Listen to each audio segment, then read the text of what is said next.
প্রিয় দর্শক, আজকে আমি নিজে খুব বেশি কিছু বলবো না। জাতীয় সংসদে আজকে বীর মুক্তিযোদ্ধা অ্যাডভোকেট ফজলুর রহমান সাহেব যে কথা বলেছেন, আমি সেই কথাগুলি আরেকবার উচ্চারণ করতে চাই। আজকে আমি সংসদে ওনার বক্তৃতাটা শুনলাম, প্রায় 15 মিনিট উনি বক্তব্য দেওয়ার কথা, ওনাকে সময় দেওয়া হয়েছিল। মাঝখানে একটু ঝামেলা হয়েছিল, হইচই হয়েছিল, থেমেছিলেন কিছুক্ষণ, পরে উনি আবার বক্তব্য দিয়েছেন। সব মিলে 15 মিনিটে একটু বেশি হয়তো হবে। কিন্তু উনি যে কথাগুলি বলেছিলেন, আমার কাছে এতদিন ধরে মনে হচ্ছিল এই কথাগুলি বলা দরকার। অ্যাডভোকেট ফজলুর রহমান বিভিন্ন সময় কিন্তু বলেছেন মাঝখানে, কিন্তু জাতীয় সংসদে যখন উনি দাঁড়িয়ে কথাগুলি বলেন, তখন সেই কথাগুলোর অন্যরকম একটা গুরুত্ব চলে আসে। এবং অ্যাডভোকেট ফজলুর রহমান সাহেব কী বলেছেন, উনি কিন্তু মুক্তিযুদ্ধ নিয়ে কথা বলেছেন। এবং খুব একটা ইন্টারেস্টিং হলো, ওই সময় সংসদে তিনি সভাপতিত্ব করছিলেন স্পিকার হাফিজউদ্দিন আহমেদ, উনিও একজন বীর মুক্তিযোদ্ধা। একজন মুক্তিযোদ্ধাকে উদ্দেশ্য করে আরেকজন মুক্তিযোদ্ধা বক্তব্য দিয়েছেন। মাঝখানে অনেকেই ছিলেন যারা নতুন প্রজন্মের, যারা মুক্তিযুদ্ধের সময় ছোট ছিলেন। ওনারা প্রায়ই বলেন আমরা ওই সময় ছোট ছিলেন, কিন্তু ওই সময়ে একটা পক্ষ যে চিন্তা করতো, যে কাজ করতো, সেই চিন্তা, সেই আদর্শকে এই ছোটরা আবার ধারণও করতেন। এই ধারণ করতে করতে এখন আবার প্রায় বৃদ্ধ হয়েছেন, তারাও ছিলেন সেখানে। ফজলুর রহমান সাহেবের বক্তব্যগুলো আমি একটু আপনাদেরকে দু একটা কথা শোনাতে চাই। যেমন উনি 5ই আগস্টের যে আন্দোলন ছিল, সে আন্দোলনে যারা নিহত হয়েছিলেন তাদের প্রতি শ্রদ্ধা জানিয়েছেন। কিন্তু শ্রদ্ধা জানিয়ে উনি বলেছেন যে 5ই আগস্টকে উনি বিপ্লব বলতে রাজি নন। তেনার ভাষায় উনি কী বলেছেন, যে আগস্ট কোনো বিপ্লব নয়, আগস্ট হলো গণ অভ্যুত্থান। সেই অভ্যুত্থানকে যারা মুক্তিযুদ্ধ এবং মুক্তিযোদ্ধার সঙ্গে তুলনা করতে চায়, জুলাই যুদ্ধ এবং মুক্তিযুদ্ধ, তাদের সবাইকে আমি বলবো এই কথাটা বলাই অন্যায়।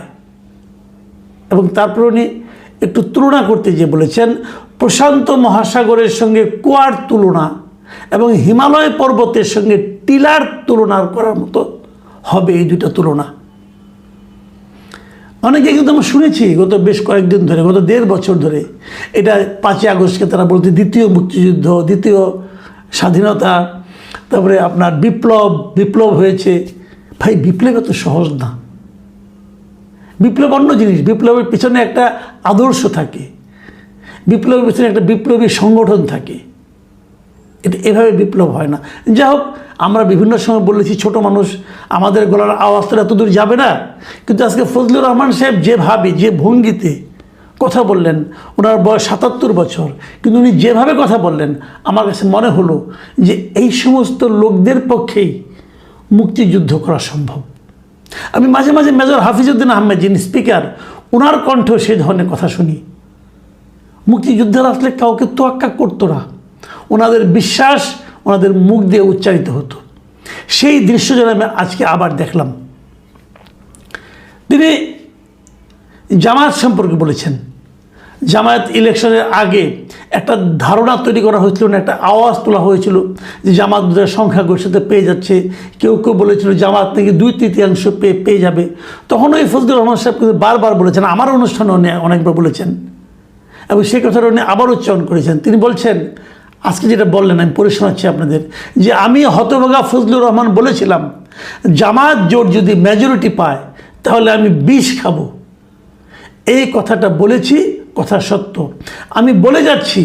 এবং তারা কোনোদিন যুদ্ধে জয়লাভ করতে পারে না, রাজনৈতিক যুদ্ধে, কারণ তাদের পূর্বপুরুষ বাংলাদেশ চায় নাই।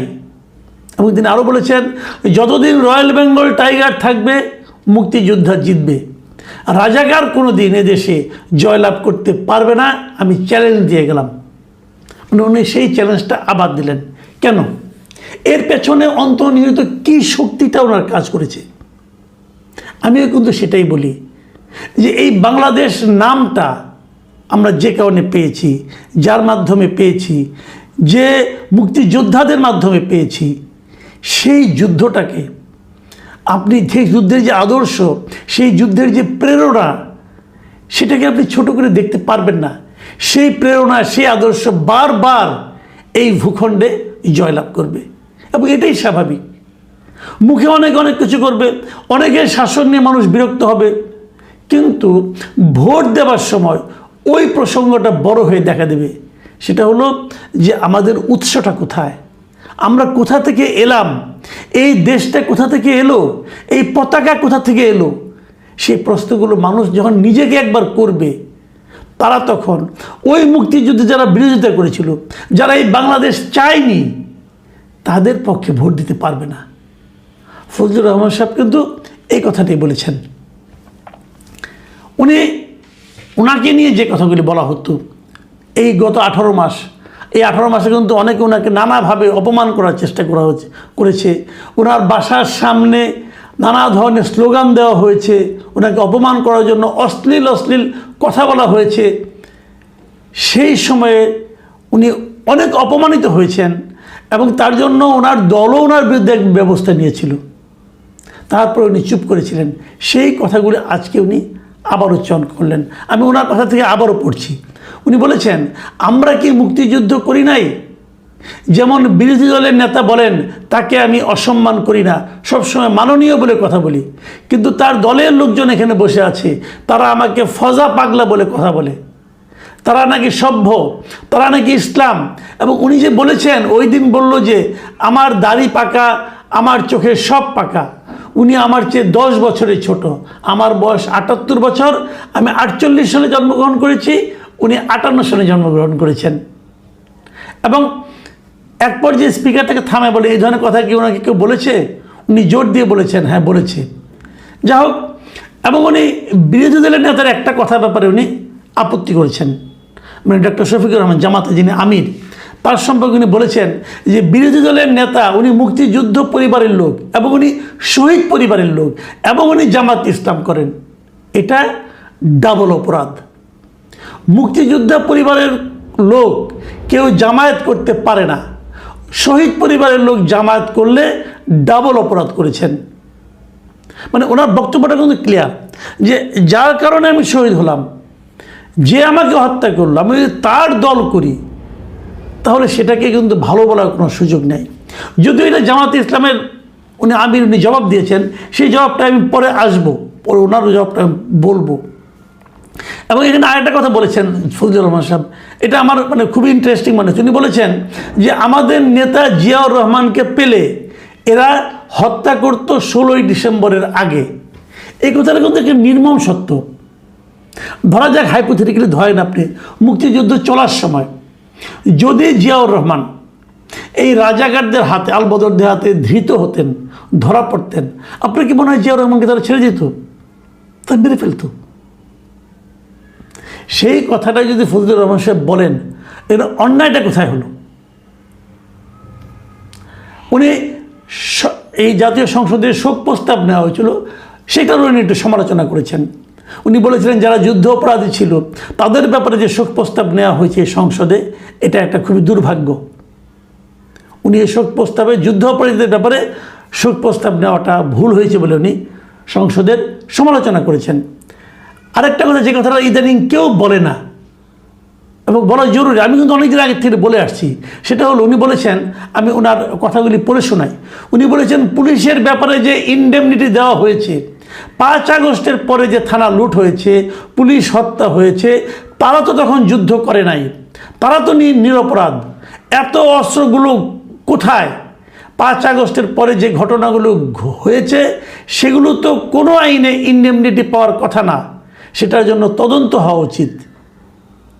আমি জানি না ইনডেমনিটিতে 5 আগস্টের পরের ঘটনাও অন্তর্ভুক্ত হবে কি না, কিন্তু আমি নিজেও মনে করি এটা হওয়া উচিত নয়। আমি বলেছি যে মাঝখানে কিছুক্ষণ গণ্ডগোল হয়েছিল, তাকে বক্তব্য দেওয়ার থেকে বিরত রাখার জন্য নানা রকম কথাবার্তা হয়েছিল, হইচই হয়েছিল, বিরোধী দলের সদস্যরা চিৎকার চেঁচামেচি করেছেন। তখন একটা কথা কিন্তু স্পিকার বলেছেন, সেই কথাটাও আমি মনে করি আপনাদের আমি বলবো, কিন্তু তার আগে আমি বরং শফিকুর রহমান সাহেব কী বলেছেন, জবাবটা দিয়েছেন, সেটা আমি একটু উল্লেখ করব। শফিকুর রহমান সাহেব বলেছেন তিনি আমাকে পার্সোনালি অ্যাটাক করেছেন, মানে ফজলুর রহমান সাহেব তিনি বলেছেন আমি বলে থাকি আমি শহীদ মুক্তিযোদ্ধা পরিবারের সদস্য, উনি এটাকে চ্যালেঞ্জ করেছেন। 2 নম্বর, উনি বলেছেন কোনো মুক্তিযোদ্ধা বা শহীদ মুক্তিযোদ্ধা পরিবারে কেউ জামায়াত ইসলামী করতে পারে না। তাহলে কি ওনাকে জিজ্ঞাসা করা লাগবে? এটি আমার নাগরিক অধিকার, আমি কোন দল করব, কোন আদর্শ অনুসরণ করব, এর উপর হস্তক্ষেপ করার ন্যূনতম কোনো অধিকার রাষ্ট্র কিংবা সংবিধান কাউকে দেয়নি। খুব চমৎকার কথা, কিন্তু আমার পছন্দ হয়েছে যে ওনার এটা নাগরিক অধিকার। মুক্তিযোদ্ধা পরিবারের সন্তান হয়ে মানে আপনার জামাতে ইসলাম করা যাবে কি যাবে না, সে আদর্শ গ্রহণ করা যাবে কি যাবে না, সেটা নিয়ে তো বিতর্ক থাকতে পারে, সে আলোচনায় আমি যাচ্ছি না। আমি ওনার শেষ কথাটা বলছি যে আমি কোন আদর্শ অনুসরণ করব, আমি কোন দল করব, সেটা আমার নাগরিক অধিকার। একদম চমৎকার কথা, এবং রাষ্ট্র এবং সংবিধান আমাকে অধিকার দিয়েছে। আমিও সেই কথাটাই বলি, কে কোন দল করবে তার নাগরিক অধিকার। সংবিধান আমাদেরকে সেই অধিকার দিয়েছে। সংবিধান মানুষকে বাক স্বাধীনতা দিয়েছে, সংবিধান মানুষকে দল করার স্বাধীনতা দিয়েছে। তাহলে ভাই আওয়ামী লীগকে নিষিদ্ধ করছেন কেন? আওয়ামী লীগের রাজনীতি নিষিদ্ধ করছেন কেন? ঠিক আছে, আওয়ামী লীগের বিচার করবেন, করেন বিচার, কিন্তু বিচার শেষ হওয়ার আগ পর্যন্ত আওয়ামী লীগ কোনো রাজনৈতিক কর্মকাণ্ড চালাতে পারবে না। এটা আপনি নিষিদ্ধ করছেন, সংবিধান লঙ্ঘন হচ্ছে না? তখন লঙ্ঘন হচ্ছে না ভাই? আমি জামাতকেও প্রশ্ন করছি, কারণ আপনারা এটা উদ্যোগ ছিলেন, অন্তর্বর্তীকালীন সরকারের আমলে আপনারাই প্রথম এটাকে নিষিদ্ধ করার জন্য মাঠে নেমেছিলেন, আপনাদের অনুসারী এই এনসিপি ছেলে মেয়েদের নিয়ে। কেন সংবিধান লঙ্ঘন হয় নাই? একজন লোকের অধিকার আওয়ামী লীগ করবে, সে আওয়ামী লীগের আদর্শকে অনুসরণ করতে চায়, কেন দিবেন না? আমি জানি না এই সমস্ত প্রশ্নের কোনো উত্তর আছে কিনা। আমি স্পিকারের বক্তব্যটা দিয়ে শেষ করতে চাই।